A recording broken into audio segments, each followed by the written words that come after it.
आपका बहुत बहुत धन्यवाद आपके सहयोग के लिए। इस वीडियो में हम मेंटेनेंस प्रक्रिया की व्याख्या करेंगे आपके कंसोल के लिए जो होकासो ब्लोअर के साथ काम करता है। और कभी-कभी इसका मतलब होता है लो वाटर पंप और विभिन्न पंप।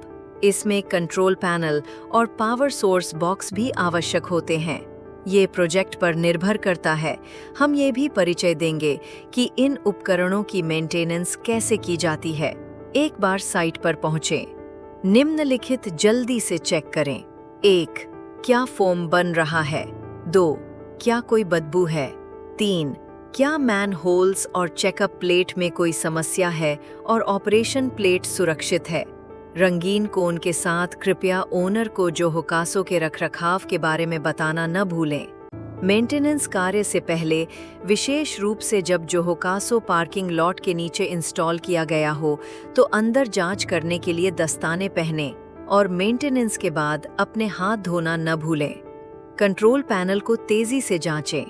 पावर ठीक से सप्लाई हो रही है या नहीं? प्रत्येक उपकरण की वार्निंग लैंप ऑन है या नहीं? कोई वीज़ा या अलार्म एक्टिव है या नहीं? ब्लोअर सही से चल रहा है या नहीं, अर्थात कंपन हो रहा है और साथ ही असामान्य साउंड या एयर लीक हो रही है या नहीं। चलो जो होकासो के मेंटेनेंस की शुरुआत करते हैं। सुनिश्चित करें कि आपने मेंटेनेंस टूल्स तैयार कर रखे हैं। चेक शीट साथ लेकर आना न भूलें। यदि आप कुछ आइटम पहले से लिख सकते हैं तो करें। कुछ चीजें उपचारित पानी में ले जाकर प्रक्रियाशील टैंक भरें। यदि चूनामा बैकफ्लो टैंक हो तो आप उपचारित पानी का उपयोग कर सकते हैं। प्रक्रिया में उपचारित पानी डालें। आप ऊपरी लाइन के नीचे तक पानी भर सकते हैं। कृपया सेल्स को उपचारित पानी से धोएं। उपयोग से पहले 150 थास वाटर सेल में भरें और मीटर लाइन तक भरें। बाईं ओर की सेल में केमिकल टैबलेट डालें। सुरक्षित भाग के अंदर पानी मिल जाएगा, इसलिए हिलाना आवश्यक नहीं है। उपचारित पानी की बाईं ओर की सेल लगभग 1 मिनट बाद गुलाबी रंग में बदल जाती है। गुलाबी रंग दिखने की टिप ये बताती है कि ये दाईं ओर की सेल की क्लोरीन वैल्यू के समान है, 0.4 मिलीग्राम प्रति लीटर। इस समय आप स्पष्ट रूप से देख सकते हैं कि ट्रीटेड टोटल ऊपर से गुलाबी में बदल जा रहा है। रंग की जांच और नमूना लेने के बाद रंग स्पष्ट लेकिन थोड़ा चमकीला दिखता है और कोई गंध नहीं होती। पीएच इलेक्ट्रॉन्स को मापने की टिप को 3D पानी सप्लीमेंट्स वाटर में डुबोएं और तब तक प्रतीक्षा करें जब तक स्क्रीन पर होल्ड बटन ब्लिंकिंग से सॉलिड न हो जाए। पीएच होता है 7.22। पानी का तापमान होता है 34.5। यह माप परिणाम इस रूप में होते हैं। सबसे पहले हम सेपरेशन का अपीयरेंस चेक करते हैं। सेडिमेंटेशन चैम्बर पर इस साइट पर 3 होल्स हैं। हम प्रत्येक होल की स्थिति की जांच करते हैं। विशेष रूप से हम इनलेट पार्ट और आउटलेट पार्ट की स्थिति सावधानी से जांचते हैं। देखना है कि बड़े कचरे और स्कम द्वारा इनलेट पार्ट ब्लॉक नहीं हुआ है, उत्सर्जन पाइप ब्लॉक नहीं है, आउटलेट भी बड़े कचरे और स्कम द्वारा बंद नहीं है। सॉलिड लिक्विड सेपरेशन सेक्शन से धूल और पीक जमा हटाएं। ठोस तरल पृथक्करण सेक्शन से लॉजिकल वॉरेज निकालें। लेकिन यदि वह ऐसा आकार का है जिसे लेडल से निकाला जा सकता है तो उसे वहां से बाहर ले जाइए। जैसा कि आप देख सकते हैं कि लॉजिकल बीच सेपरेशन बॉक्स में है। यह कचरा ग्रॉगिंग या पंप और पाइपिंग में समस्या पैदा कर सकता है। कृपया मालिक को कचरा फेंकने से रोकें। हमने पहले चैम्बर से 3 से 2 डिग्री सेपरेशन सेक्शन में पानी रोल किया। पीएच और पानी का तापमान मापें, अमोनिया डेटा निकालें। हमने एनारोबिक चैम्बर लिया। पहले सुनिश्चित करें कि कोई बड़ा कचरा और प्लास्टिक नहीं है। सुनिश्चित करें कि ट्रांसफर पाइप ब्लॉक नहीं है। जो पाइप आप दाईं ओर देख सकते हैं वह थ्रेडेड ड्रम पाइप है। यह वैक्यूम हॉज डालने के लिए है। इस रैचेटिंग के दौरान PVC pipe moving bed chamber से जुड़ा होता है। सुनिश्चित करें कि पानी बिना रुकावट के स्मूथली बह रहा है। जांच करते समय किसी भी बिंदु पर कोई असामान्यता हो तो एयर वॉल्यूम समायोजित करें, आवश्यकता अनुसार खोलें और बंद करें। मूविंग बेड मीडिया की फ्लो रेट जांचें।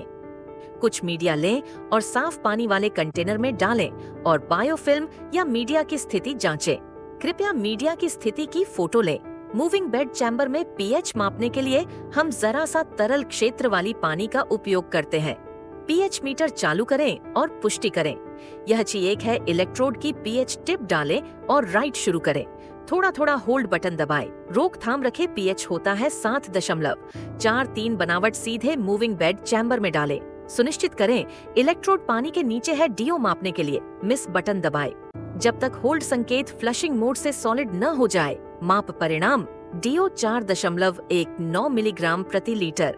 पानी का तापमान 37.2 डिग्री सेल्सियस। ज्यादातर पीएच मीटर स्क्रीन मोड के साथ होता है। क्लीन पानी से टिप को साफ करें। स्पंज या ब्रश न करें। मीडिया सेपरेशन स्क्रीन को साफ करें। महत्वपूर्ण हिस्सा पानी के नीचे होता है, लेकिन यदि कोई असामान्यता नहीं है, जैसे बहुत अधिक पानी स्तर, केवल ऊपर से सफाई करना पर्याप्त है। यदि पानी का स्तर अत्यधिक अधिक है, जैसे पाइपिंग डूबा हुआ हो, तो इन पाइप से अंदर से साफ करें। कवर को घड़ी की दिशा में खोलें और पाइपिंग के अंदर से धोएं।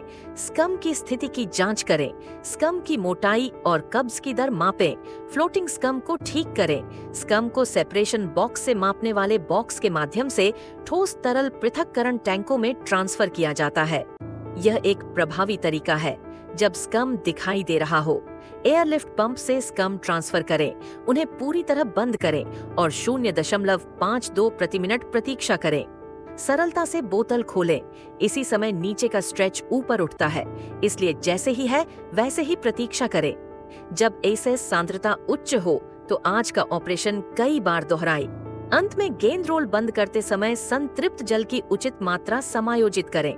सविनों की जल सतह को वीसा ब्लैक लाइन के अनुरूप करें। विस्तार से समझाई। एक छोटी सी जोक की तरह फीमेल्स उपकरण पर ब्रश न करें। सफाई करते समय सतर्क रहें। हौज को सर्कुलेशन पाइप में डालें और पाइप के अंदर को भी साफ करें। इंस्टर्नल सर्कुलेशन पाइपिंग सफाई रिपोर्ट है। एनारोबिक चैम्बर के अंदर साफ करें। हौज को क्लीनिंग होल से अंदर डालें और पाइप के अंदर साफ करें। एयर वॉल्व को उपयुक्त मूल्य पर समायोजित करें। ग्रेनरिक भाग की स्केल को देखते हुए करें। कर्लिंग ट्यूब को सावधानी पूर्वक निकालें। गिरने से बचें। रसायनों से चिपटाव की वजह से दस्ताने पहनकर सावधानी बरतें। पकड़ बढ़ाएं। क्रॉलर को फ्री करने के बाद कर्लिंग ट्यूब को साफ करें और मूल स्थिति में सेट करें। छोटी सी जोक की तरह किड्स भी शामिल करें।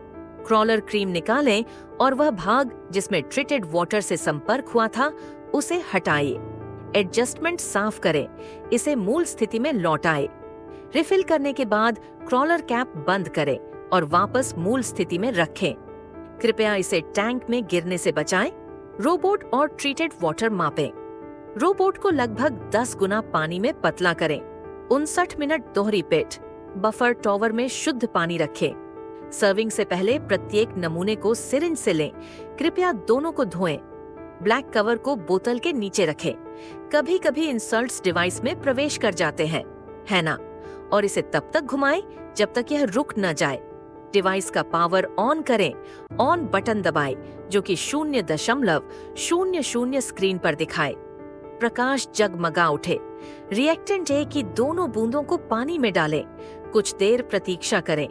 लगभग 3 मिनट 30 सेकंड के बाद मापन स्वचालित रूप से शुरू हो जाता है। अमोनिया सांद्रता स्क्रीन पर प्रदर्शित होती है। इस समय यह 7.56 मिलीग्राम प्रति लीटर है। हालांकि हमने पानी को 10 गुना पतला किया था, इसलिए लो वाटर की अमोनिया सांद्रता 75.6 मिलीग्राम प्रति लीटर है। रिपोर्ट में हम भर सकते हैं 7.56 गुना, शायद 75.6। इस प्रोजेक्ट में हम अमोनिया को जोहकासो में ट्रीट करते हैं, इसलिए हमें ट्रीटेड वाटर को पतला करने की आवश्यकता नहीं होती और माप परिणाम था 8.79 मिलीग्राम प्रति लीटर और इस उपकरण द्वारा अधिकतम 9.99 मिलीग्राम प्रति लीटर तक मापा जा सकता है। इसलिए आपको स्थिति के अनुसार 2 गुना, 5 गुना या 10 गुना तक पतलापन करना होगा। धन्यवाद। कुछ सिस्टेंस चेकर तैयार करें। अलग लगे 5 पीवीसी पाइपों को जोड़कर एक लंबा पाइप बनाएं। दोनों तरफ होज पीवीसी पाइप से बाहर निकले हुए हैं। इन किनारों को वाया बैंड द्वारा लॉक किया गया है। टी कप ऊपर खुला है। अगर स्कम गर्म है तो चैम्बर में महत्वपूर्ण है। समाप्त होने पर चेकर क्रॉसओवर थाई ट्रे लगाएं। धीरे धीरे चेकर को खींचें और प्रमुख स्कम सिस्टेन्स पाइप के अंदर देखें। इस समय स्कम सिस्टेन्स 35 सेंमी है। अगला तरीका स्कम मापने का। स्कम में एयर टाइप पीवीसी पाइप डालें। जब तक स्कम का रेसिस्टेंस कम न हो, पाइप को स्कम की सतह से छूने तक नीचे करें। स्कम सिस्टेन्स यह हमारी अंतिम रेशियो है। स्कम की मोटाई चेकिंग विधि के रूप में एयर टाइप पीवीसी पाइप उपकरण बनाना आसान है। कृपया इसे एनीरोबिक फिल्टर चैम्बर माप बिंदु माना जाए। मूविंग बेड चैम्बर जाने से पहले यह बफर होता है। स्थिति पर निर्भर करता है। माप स्टैंड को क्लीन पॉट में रखें। स्ट्रेच मोटाई चेक कर खोलें और धीरे धीरे बाथरूम में प्रवेश कराएं। माप करते समय खींचते हुए चेकर ऊपर लाएं। स्क्रैच की ऊपरी छोर इसका मोटा हिस्सा दर्शाता है। इस केस में यह 30 सेंमी स्ट्रेच मोटाई है। हवा के प्रभाव से बचाने के लिए आप चेकर को पूरा पानी से बाहर नहीं निकाल सकते। जब आप चेक कर रहे हो, ये अब तक के परिणाम है। ढक्कन हटाने के लिए स्क्रू को ढीला करें। कवर हटाना आसान है। दस्ताने, पैकिंग और फिल्टर हटाई। पीछे के कवर की स्पाइडर वेब पर जमी धूल भी हटाई। यदि फिल्टर क्षतिग्रस्त है या बहुत गंदा है तो कृपया नया फिल्टर लगाएं। ग्राउंड पैकिंग को कवर पर सेट करें। टाइटन्स कवर को ठीक करने के लिए इस्तेमाल कर सकते हैं। फर्श ऑन करें और सभी प्रो एस समाप्त करें। मेंटेनेंस इसी तरह पूरी होती है। अलार्म काम कर रहे हैं, इसकी जांच करें। रात भर अब हम फ्रेंड्रोम चैम्बर के अलार्म की जांच करते हैं। दूसरे पजल की भी जांच करें, तब फ्लोट स्विच ऊपर उठाई। अन्य स्टफ जब स्विच नीचे जाए, यदि लिखा हुआ लिविंग लाइट इंस्टॉल है, कृपया उसे भी जांचें। ऊपर से केवल एक पंप काम करता है। जब आप जो नीचे स्थित फ्लूट को ऊपर उठाते हैं, वह रुक जाएगा। कृपया कंट्रोल पैनल के अंदर विद्युत झटका न लगने दें। स्वीट चिसोटो लें। रोटरी व्हीकल लाइट ऑन नहीं है। कंट्रोल पैनल के अंदर चेक करें। सॉकेट ब्रेकर ट्रिप नहीं हुआ है और समर ट्रिप नहीं हुआ है। क्रैम्प मीटर का उपयोग करें और प्रत्येक प्रकार का वाटर मूल्य मापें। सेट करें। करंट वैल्यू को कनेक्ट करें। क्रैम्प मीटर से प्रत्येक उपकरण के लिए कनेक्ट रिकनेक्ट करें। सेलेक्ट स्विच को मैनुअल ऑन पर सेट करें। रात में करंट वैल्यू डिस्प्ले पर दिखे। इसे तब तक होल्ड बटन दबाकर स्थिर करें। यह एक इंसुलेशन रेजिस्टेंस टेस्टर है। अनब्लॉक केबल के साथ सेट करें। पहले कोवर करें। विश्लेषणात्मक पॉइंटर तब काम करता है जब आप लाल बटन को उठाते हैं। कृपया ब्रेकर को बंद करना न भूलें। जांच करने से पहले पावर केबल और ब्लैक केबल को राउंड टर्मिनल से जोड़ें। सभी पंप्स की रेजिस्टेंस चेक की जानी चाहिए। स्विच की सेटिंग और पैनल को चेक करें। यह मेंटेनेंस कार्य की रिपोर्ट है। समाप्त हुई मैसेज जोड़ें। जोहकासो के मालिक को पुष्टि के लिए हस्ताक्षर प्राप्त करें। मेंटेनेंस शुरू करने से पहले सेडिमेंटेशन चैम्बर में जमा गंदगी को ड्रॉ करके सेपरेशन चैम्बर में ट्रांसफर करें। सांद्रता अस्थायी रूप से बढ़ जाती है, लेकिन कुछ मिनटों में कम हो जाती है। हवा लिफ्ट पंप तैयार करें। वैक्यूम ड्रॉग्स उसी क्षमता की इसे इस राइट चेटिंग की मात्रा के बराबर पहले स्कम को अन्य चैम्बर से हटाइए। अगला वैक्यूम होज ऊपर के फ्लूट से चैम्बर के नीचे डालें। स्कम निकालें। सेपरेशन बॉक्स के चारों ओर स्कम हटाएं। उसके बाद होज को निचले हिस्से तक डालें और इस स्ट्रेच को हटाने के बाद जब प्रत्येक थ्रॉटल हट जाए तो हम जोहकासो की एग्जॉस्ट पाइप ब्याफिक की भी जांच करेंगे। उच्च दबाव पानी का उपयोग करते हुए इन चैम्बर्स को साफ करें। सर्कुलेशन को उचित मान पर समायोजित करें और मैं होल्स की अंतिम जांच मेंटेनेंस कार्य के अंत में करें। चेक करें और चॉकलेट राउंड बनाएं। हमें आशा है कि यह वीडियो आपके लिए सहायक होगा। यदि आपके कोई प्रश्न हैं तो कृपया हमसे पूछें।